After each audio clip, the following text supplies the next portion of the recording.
Hello, ladies and gentlemen. Welcome to my first ever math instructional video.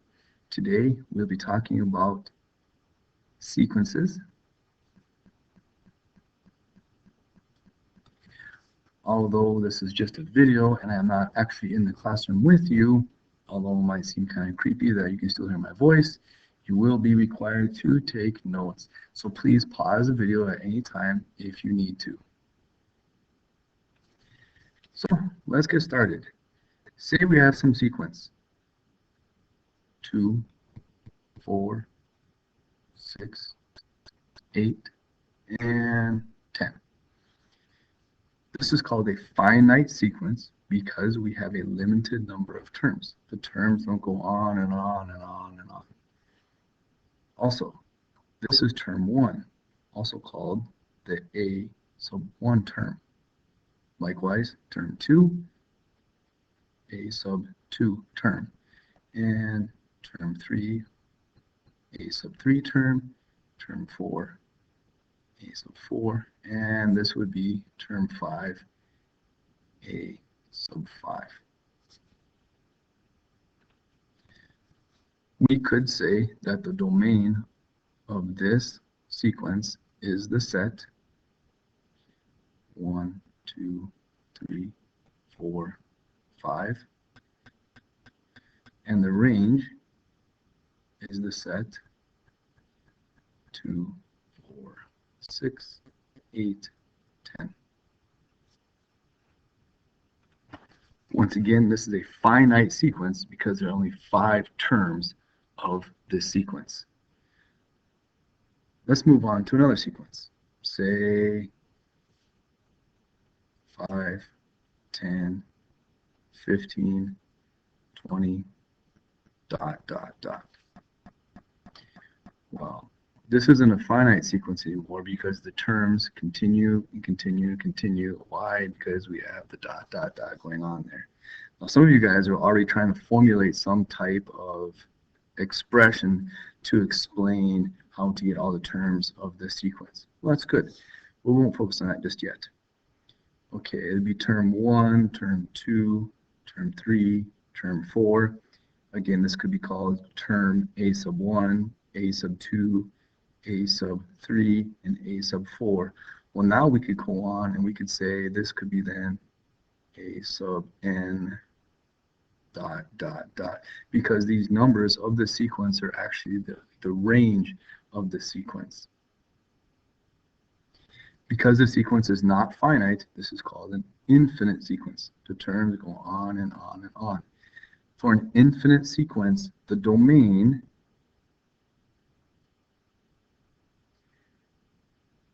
like before will be 1, 2, 3, 4, ...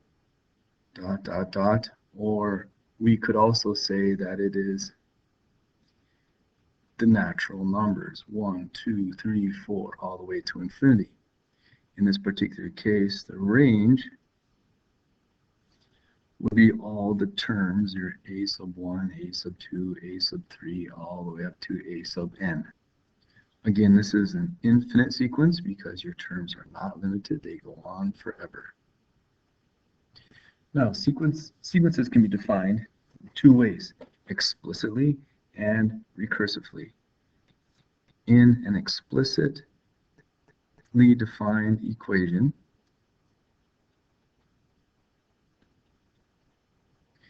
you are given the equation of the sequence and it looks very similar to just a normal function. Take, for instance, A sub n equals 2n plus 3. The first term of the sequence is when n equals 1. You'd have A sub 1. You just plug 1 into the equation for all your n values. 2 times 1 plus 3. Well, excuse a little smart book stuff here. For the second term of the sequence, n is equal to 2.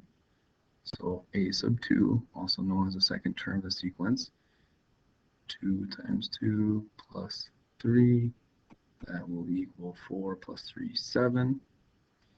A sub 3, which is the third term of the sequence. 2 times 3 plus 3, 9.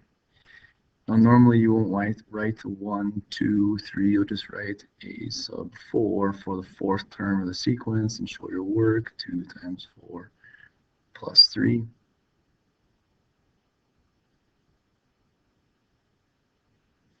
This would be the first 4 terms of the explicitly defined sequence. It is an explicitly defined sequence because you are given the equation that defines each term independently of another term.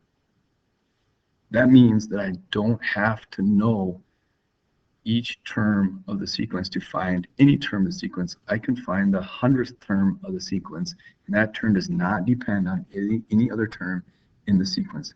I would just plug in 100 for n and compute my expression on the right side. Now, a recursively defined sequence is a little bit different. You can't determine or find out any term of the sequence independently. You have to know the preceding term or preceding 2 or 3 or more terms to figure out the next term.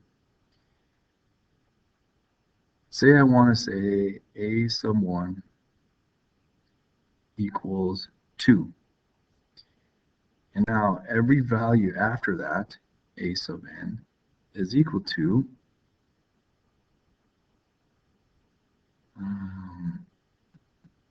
a sub n minus 1. That means previous term. If I say I want a third term, a sub 3 minus 1 would be a sub 2. That would be the previous term before a sub 3 plus 3. I'm saying a sub 1 is 2. My first term of my sequence. The second term, well, that would be when n is 2. So then a sub 2 would be equal to a sub 2 minus 1 plus 3, which is equal to a sub 1 plus 3. But I know that a sub 1 is equal to 2, so now we have 2 plus 3. So therefore, a sub 2 is equal to 5. Now, how do I find the third term of the sequence? That would be when n is 3. It would be previous term, a sub 2 plus 3. So fourth term, when a sub 4 would be equal to a sub 3 plus 3. So previous term plus 3. How would you figure the next term? Previous term plus 3. Previous term plus 3. Now, can I just figure out the 100th term of this sequence right now, the way the sequence is written recursively? No. You first have to find the 99th term. Well, then you need to find out the 98th term, and the 97th term, and the 96th term. Obviously, you can see these recursively defined functions are not relatively easy to find any term value independently on their own. Also, I should have set up here that this a sub n equation is for n values greater than 1 because we already have a sub 1 defined. And if we plug in a sub or n equals 1, a sub 1 here, we have to know what the a sub 0 term is, and we don't know that. Okay, here I have another recursively defined function. We are given that a sub 1 is 1, a sub 2 is equal to 1, and a sub n, which gives you every term past a sub 2, is defined as a sub n minus 2 plus a sub n minus 1. Looks kind of goofy. Yeah, a sub 1 here, a sub n minus 1 here, which means the previous term. And we have n minus 2 here. Well, what does that mean? Well, let's see. Let's compose the first, say, 6 or 7 terms of the sequence. The first term is a sub 1, well, we already know what that is. That's easy. A sub 2, well, we know what that is. That's given to us. That's 1. Now, a sub 3. A sub 3 is when n equals 3. Third term. We look over here at this expression. We use this expression for all values greater than or equal to 3. A sub 3 is equal to a sub 3 minus 2 plus a sub 3 minus 1. Well, that equals a sub 1 plus a sub 2. Well, we know what a sub 1 is. It's right here. We know what a sub 2 is. It's right there. So the a sub 3 term is equal to 2. A sub 4. That's equal to a sub 4 minus 2 plus a sub 4 minus 1. A sub 2 plus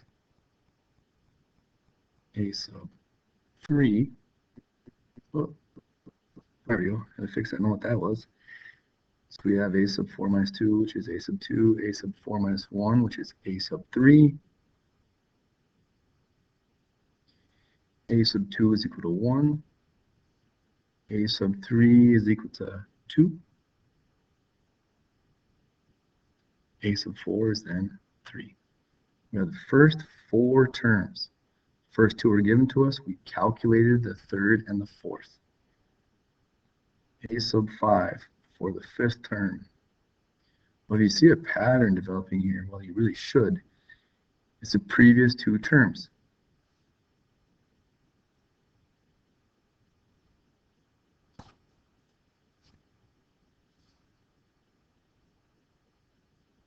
A sub 5 minus 2 would be a sub 3 plus a sub 5 minus 1 would be a sub 4.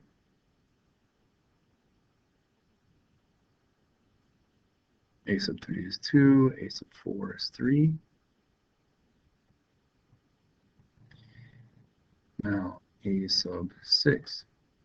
Well, we've taken this term plus this term for the 5th term. So that means the 6th term is going to be, by pattern, 5 plus 3, or I'll write it 3 plus 5.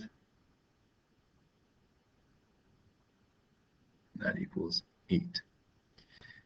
The sequence should look kind of familiar to you. You've probably seen it before. 1, 1, 2, 3, 5, 8. That's the Fibonacci sequence. Written out in order, we could say 1, 1, 2, and then 2 plus 1 would be 3. 3 plus 2 is 5. 5 plus 3 is 8. You can see how we got the numbers, the values we came up with over here. The 7th term of the sequence, a sub 7, would be 8 plus 5, which is 13. And then keep going, 13 plus 8 would be 21. And we can keep going and going and going after that. And again, that would be an infinite sequence if we kept going.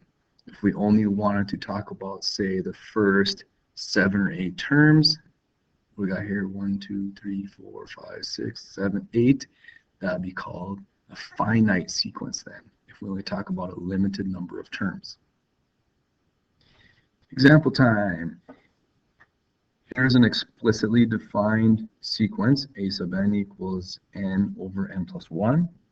Please find the first 6 terms of this sequence and then find the 100th term.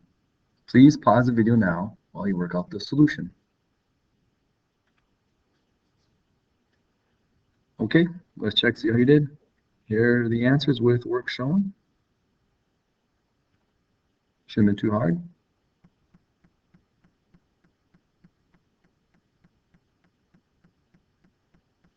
Okay, now example 2. A sub 1 equals 4 and a sub n equals 3 times a sub n minus 1 plus 2. You should be thinking to yourself right now, hey, this is a recursively defined function.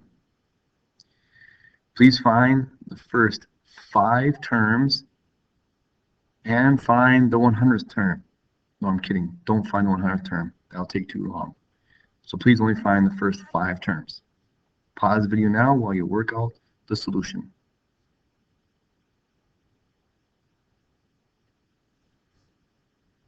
Okay, let's see the answers.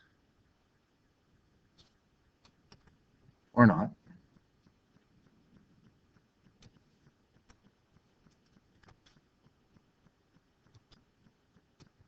There we go. Keep going right there.